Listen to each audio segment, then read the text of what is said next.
I must be one of the few people who can claim they have seen John, Paul, George and Ringo naked, she said in 1965.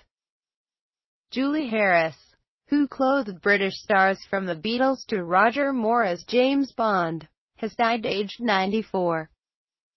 Harris, of Kensington, West London, died at the Chelsea and Westminster Hospital in London after a brief illness from a chest infection, her close friend Joe Botting confirmed.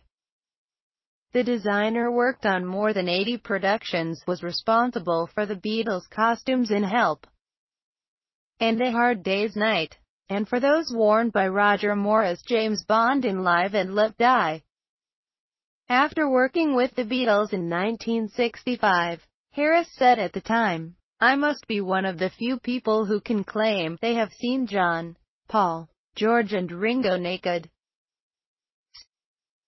Harris was awarded an Oscar for her Swingin' London costume designs for the 1965 film Darling, starring Julie Christie and Dirk Bogarde. She was nominated for several BAFTAs, and received the award in 1967 for Best Costume Design for the film The Wrong Box, starring Michael Caine. She designed the costumes for the 1967 film Casino Royale, starring David Niven and Peter Sellers, for Goodbye Mr. Chips, 1969, Laurence Oliver's Dracula, 1979, and for the cast of The Muppets in the 1981 film The Great Muppet Caper.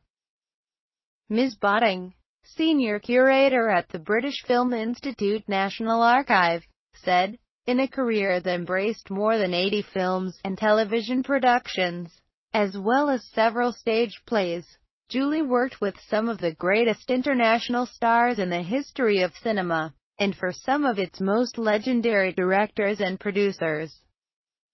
Her outstanding work was constantly nominated for awards.